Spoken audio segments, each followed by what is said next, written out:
Hello दोस्तों, video में आपका स्वागत है। मैं हूं राकेश कुमार और आप देख रहे हैं GIS NCERT। दोस्तों, आज हम समझने वाले हैं कक्षा 7 के गणित विषय के अध्याय 14 को, जिसका नाम है सममिति। इंग्लिश में इसको सिमेट्रिक बोलते हैं। ठीक है, इसको हम समझेंगे और साथ ही इसकी जो पहली प्रश्नावली है 14.1 है, इसके भी कुछ क्वेश्चनों को हम हल करेंगे। ठीक है, तो चलिए वीडियो को शुरू करते हैं।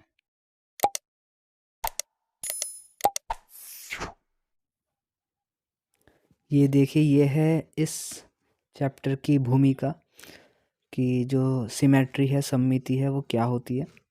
तो सममिति एक महत्वपूर्ण ज्यामितीय अवधारणा है। ये एक ज्योमेट्रिकल कॉन्सेप्ट है जो सामान्यतः प्रकृति में प्रदर्शित होती है तथा क्रियाकलाप के लगभग सभी क्षेत्रों में इसका प्रयोग होता है। कलाकार, व्यवसायी, कपड़े या ज्वेलरी डिज़ाइन करने वाले, कार निर्माता, आर्किटेक्ट तथा अनेक अन्य सममिति की संकल्पना का प्रयोग करते हैं। मधुमक्खियों के छत्तों, फूलों, पेड़ की पत्तियों, धार्मिक चिन्हों, कंबलों और रुमालों, इन सभी स्थानों पर आपको सममित डिज़ाइन दिखाई देंगे। सममित जो सिमेट्री है, सममिति है, या हम इसको रैखिक सममिति भी कह सकते हैं।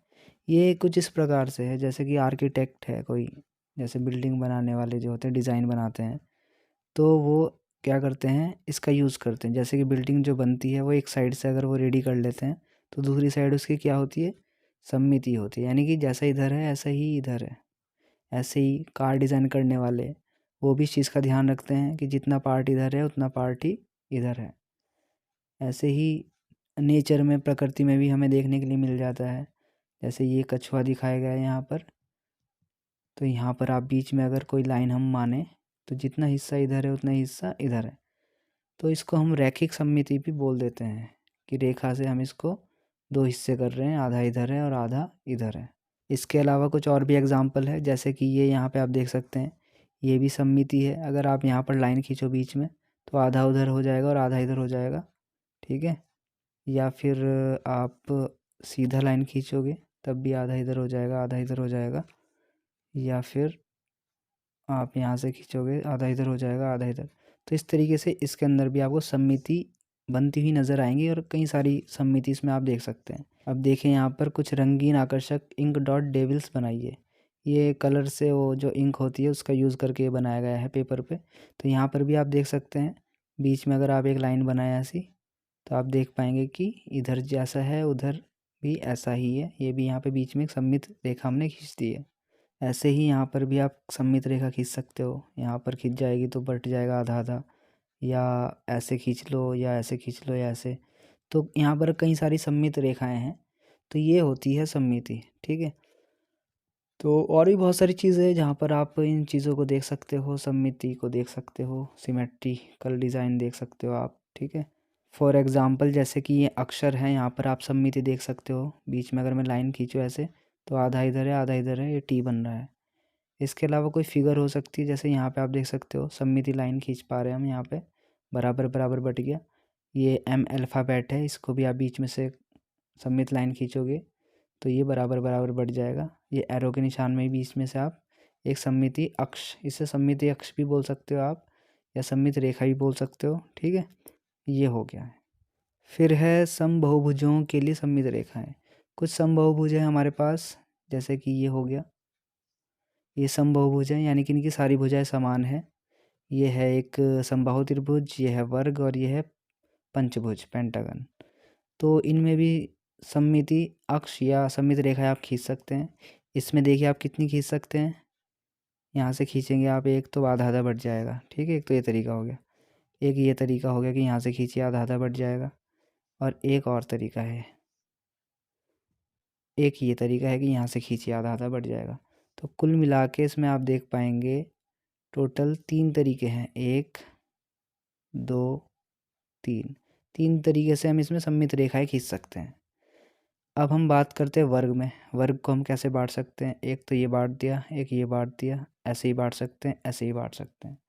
तो इसमें कुल मिला के कितने तरीके हो गए, काउंट कीजिए, 1 2 3, यहाँ पे हो गया 3, ये हो गया 4। तो इसमें 4 तरीके से हम इसको बांट सकते हैं। तो इसमें 4 सममित रेखाएं होंगी, इसमें 3 थी और इसमें 4 हैं। और इस वाले में देखिए पंचभुज में एक तो यहाँ खींच दोगे बट जाएगा ये, फिर एक यहाँ से खींचोगे बट जाएगा, और भी 2 3 एक ये 4 और एक और है इसमें 5। इसमें 5 सममित रेखाएं खींची जाएंगी। जितने भी यहाँ पे आप कोने देख रहे हैं ना, हर एक कोने से खींचनी है। तो इस प्रकार से 5 सममित रेखाएं आपको इसमें देखने के लिए मिलेंगी। तो यहाँ पे 3 है, यहाँ पे 4 है, यहाँ पे 5 है। आप ऐसे भी समझ सकते हो, जितनी भुजाएं हैं उतनी ही सममित रेखा। यहाँ पे 3 भुजाएं थी, 3 सममित रेखा, 4 भुजाएं थी तो 4 सममित रेखा है, 5 भुजाएं हैं यहाँ पे तो 5 सममित रेखा है। लेकिन ये समबाहुभुज के लिए ही मान्य है इस तरीके से। जो समबाहुभुज होंगे उनमें इस प्रकार से काम होगा, ठीक है। कुछ उदाहरण आप यहाँ पर देख सकते हैं। ये समबाहु त्रिभुज है और ये रेखाएं दिखा दी गई हैं, सममित रेखाएं। यहाँ पे 3 है और यहाँ पे आप देख सकते हैं 4 सममित रेखाएं हैं। यहाँ पे 3 है, यहाँ पे 5 है, पंचभुज तो 5 सममित रेखाएं हैं। ये षटभुज है, इसमें 6 सममित रेखाएं हैं। तो समबाहुभुज में आप ध्यान रखना, जितनी साइड होंगी उस हिसाब से उसमें सममित रेखाएं बन जाएंगी, ठीक है। अब समझिए दर्पण परावर्तन, मिरर रिफ्लेक्शन बोलते हैं इसको। इसमें ऐसा है कि जो हमारे अल्फ़ाबेट हैं वो कुछ ऐसे हैं जो बिल्कुल मिरर इमेज बनाते हैं। जैसे कि ए है, ए अगर आप आधा इधर की साइड रखो और सामने दर्पण है उसके, तो वो पूरा अपने आप बनता हुआ आपको दिखाई देगा, ठीक है। यानी कि जो दर्पण है उस समय पे एक सममित रेखा का या सममित अक्ष का काम करेगा, ठीक है। तो ऐसे बहुत सारे हमारे इंग्लिश में अल्फ़ाबेट हैं जो बिल्कुल मिरर इमेज बनाते हैं। तो यहाँ पर आप देख सकते हैं आर बना हुआ है, बीच में दर्पण है और इधर आर उल्टा है। तो यहाँ पे हम कह सकते हैं कि देखने में तो बिल्कुल समान है ये, परंतु इनकी दिशाएं विपरीत हैं। इधर ऐसे है आर और इधर ऐसे है। ऐसे ये चूहा है, इसका मुंह इधर है लेफ़्ट साइड, दर्पण में देखे तो राइट साइड हो गया।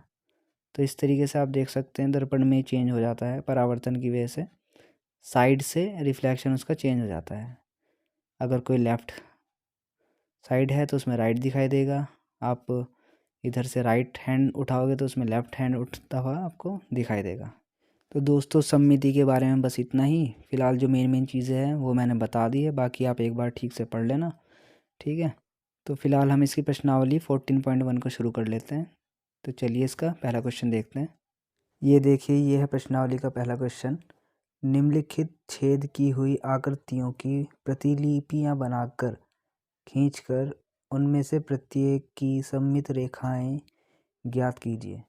यहाँ पर हमारे पास कुछ आकृतियाँ दी गई हैं जिनमें कि छेद दिखाए गए हैं। ये हमें क्या करना है, इन्हीं की एक प्रतिलिपि बनानी है और उसमें इन छेद को मिलाने के लिए सममित रेखाएं हमें ज्ञात करनी है ताकि ये बराबर बराबर बढ़ जाए, यानी कि छेद ये एक के ऊपर एक सेट हो जाए।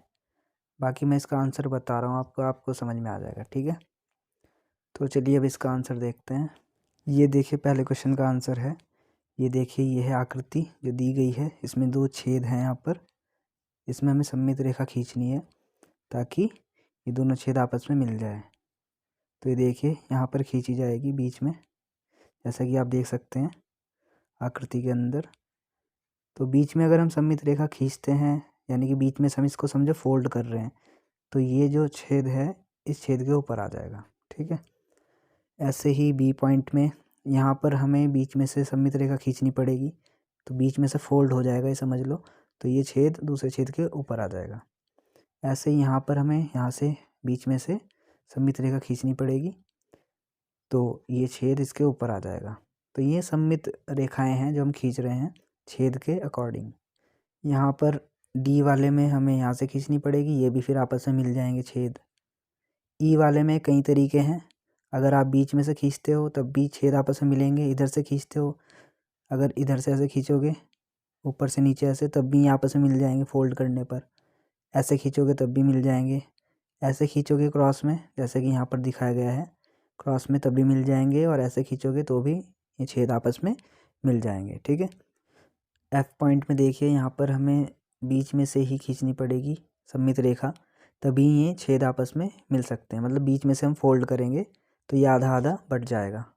ऐसे ही जी पॉइंट में आपको यहाँ से खींचनी पड़ेगी। इससे अगर आप बीच में से फोल्ड करोगे तो ये छेद इसके ऊपर आ जाएगा। तो ये सममित रेखा हो गई, जितना इधर है उतना इधर है, ऐसे भी आप समझ सकते हो। इसी प्रकार से एच हो गया, यहाँ पर बीच में से खींचनी पड़ेगी तो ये बराबर बट जाएगा। आई वाले में आपको यहाँ से खींचनी पड़ेगी तब ये बराबर बटेंगे। जे वाले में आप देखोगे इसमें दोनों ही तरीके से आप सममित रेखा खींच सकते हो। के वाले में आप 4 तरीके से खींच सकते हो। ऐसे खींचोगे तो भी सममित रेखा बन जाएगी, तब भी ये आपस में जो है बट जाएंगे। ठीक है, जितना इधर है उतना इधर है, ये छेद एक दूसरे के ऊपर आ जाएंगे इस तरीके से। और अगर आप ऐसे खींचोगे तब भी सममित रेखा कहलाएगी ये। क्रॉस में खींचोगे ऐसे तब भी ये आधा आधा बढ़ जाएंगे, इधर देखो। और अगर आप इधर की साइड से खींचोगे तब भी बढ़ जाएंगे। तो कुल मिला के 4 तरीके से सममित रेखा यहाँ पे खींची जा सकती है। एल पॉइंट में आप देखोगे एक सममित रेखा आप खींच सकते हो, तभी ये आधा आधा बटेगा, आधा इधर आधा इधर। ठीक है, तो ऐसा करना है। वैसे बहुत आसान क्वेश्चन है ये वाले, ध्यान से समझोगे तो आसानी से हो जाएगा। चलिए अब देखते हैं इसका दूसरा क्वेश्चन। ये देखिए, ये है प्रश्नावली का दूसरा क्वेश्चन। नीचे सममित रेखाएं दी हुई हैं, अन्य छेद ज्ञात कीजिए। इस बार पहले से ही सममित रेखा दे दी गई है तो हमें अन्य छेद ज्ञात करना है। एक छेद दिया हुआ है, दूसरा छेद हमें बताना है कहाँ पर होगा। ठीक है, तो चलिए इसका आंसर देखते हैं अब। ये देखिए दूसरे क्वेश्चन का आंसर है, ये है ए पॉइंट इसका। इसमें हमें देखना है कि एक छेद तो यहाँ पर है तो दूसरा छेद कहाँ पर होगा। सममित रेखा पहले से खींची हुई है तो देखिए दूसरा छेद यहाँ पर होगा, क्योंकि बीच में से सममित रेखा खींची हुई है तो जितना इधर है उतना इधर बढ़ जाएगा। अगर हम इसको यहाँ से फोल्ड करेंगे तो ये छेद दूसरे छेद के ऊपर आ जाएगा। ठीक है, ऐसे ही एक छेद यहाँ पर है तो दूसरा कहाँ पर होगा, आप देख सकते हैं यहाँ पर इस आकृति में। ठीक है, ऐसे ही आप सी पॉइंट देख सकते हैं। अगर एक छेद यहाँ पर है तो दूसरा छेद यहाँ पर होगा, क्योंकि बीच में सममित रेखा खींची हुई है। ठीक है, अब है डी पॉइंट। डी पॉइंट में अगर एक छेद यहाँ पर है तो दूसरा यहाँ पर होगा, क्योंकि सममित रेखा बीच में से जा रही है। तो ये दोनों एक दूसरे के ऊपर आ जाएंगे फोल्ड करेंगे अगर हम, तो या हम ऐसे भी समझ सकते हैं जितना इधर है उतना इधर है, इस हिसाब से। अब ई पॉइंट में आप देखोगे एक छेद यहाँ पर है, एक छेद यहाँ पर है, तो इसके अन्य छेद कहाँ पर होंगे। इसका छेद होगा यहाँ पर और इस वाले का छेद होगा यहाँ पर। अब बीच में सममित रेखा जा रही है तो अब ये छेद एक दूसरे के ऊपर आ जाएंगे अगर हम बीच में से इसको फोल्ड कर दे तो। ठीक है, तो ऐसे करने हैं। अब देखते हैं इसका तीसरा क्वेश्चन। ये देखिए, ये है प्रश्नावली का तीसरा क्वेश्चन। निम्नलिखित आकृतियों में दर्पण रेखा अर्थात सममित रेखा बिंदुकित रेखा के रूप में दी गई है। बिंदुकित यानी कि दर्पण रेखा में प्रत्येक आकृति का परावर्तन करके प्रत्येक आकृति को पूरा कीजिए। आप बिंदुकित रेखा के अनुदिश एक दर्पण रख सकते हैं और फिर प्रतिबिंब यानी कि इमेज के लिए दर्पण में देख सकते हैं। क्या आपको पूरी की गई आकृति का नाम याद है? तो ये क्वेश्चन है। यहाँ पर हमें आधी आकृति दे दी गई है और इसके बीच में एक सममित ये रेखा है। आप इसको एक दर्पण मान सकते हो कि बीच में आईना लगा हुआ है। तो इसकी पूरी इमेज हमें करनी है कंप्लीट। आधी इधर है तो आधी इधर हमें पूरा करना है और फिर जो पूरी आकृति आएगी उसका नाम भी बताना है। ठीक है, तो चलिए इस क्वेश्चन का आंसर देखते हैं। ये देखिए तीसरे क्वेश्चन का आंसर है, ये है इसका ए पॉइंट। यहाँ पर हमें आधी आकृति दी गई है, इसको पूरा करेंगे तो इस प्रकार की आकृति हमारे सामने आएगी। आकृति का हमें नाम बताना है, तो आप देख करके समझ सकते हो कि ये एक वर्ग है, तो ये हमने नाम बता दिया। ऐसे इसका बी पॉइंट है, यहाँ पर इस प्रकार की आकृति है। इसको जब आप पूरा करोगे तो ये इस प्रकार से दिखाई देगा, यानी कि एक त्रिभुज है ये, और इसका नाम भी बताना है तो पता ही है हमें, त्रिभुज है ये, ट्रायंगल। ठीक है, सी पॉइंट में आप इसको पूरा करोगे ऐसे तो ये शेप आ जाएगी। ये एक समचतुर्भुज है। ठीक, समचतुर्भुज कहते हैं इसको। समचतुर्भुज में सारी भुजाएं ऐसे बराबर होती है, विकर्ण छोटे बड़े होते हैं और एक दूसरे पर लंब होते हैं। फिर है डी पॉइंट, इसको पूरा करोगे तो सर्किल आएगा यानी कि वृत्त, ये नाम दे दिया है। ई पॉइंट है, इसको आप पूरा करोगे ऐसे तो आप देख पाओगे ये है एक पंचभुज। फिर एफ पॉइंट में इसको आप पूरा करोगे तो आएगा आपके पास इस प्रकार से अष्टभुज। इसमें 8 भुजा है, 8 भुजा वाला अष्टभुज और 5 भुजा वाला पंचभुज। ठीक, तो दोस्तों बस आज की वीडियो में इतना ही। बाकी के जो क्वेश्चन रह गए हैं वो हम करेंगे इससे अगली वीडियो में। अगर आपको यह वीडियो अच्छी लगी है तो प्लीज़ वीडियो को लाइक कर देना, शेयर करना अपने दोस्तों में, कमेंट करके बताना वीडियो कैसी लगी है। और अगर आप इस चैनल पर नए हो तो चैनल को सब्सक्राइब करना बिल्कुल मत भूलना, क्योंकि मैं आगे आपके लिए और भी ऐसी एजुकेशनल वीडियो लेकर के आता रहूँगा। और अगर आप मुझसे इंस्टाग्राम पे डायरेक्ट मैसेज करना चाहते हैं तो मैं यहाँ पे आईडी दे देता हूँ, आप जा कर के मुझे इंस्टाग्राम पे फॉलो कर सकते हो और मुझे डायरेक्ट मैसेज कर सकते हो और अपने सुझाव मुझे दे सकते हो और कुछ क्वेश्चन भी पूछ सकते हो। ठीक है, ठीक है, तो मिलते हैं आपसे अगली वीडियो में। तब तक के लिए bye, take care, thanks for watching.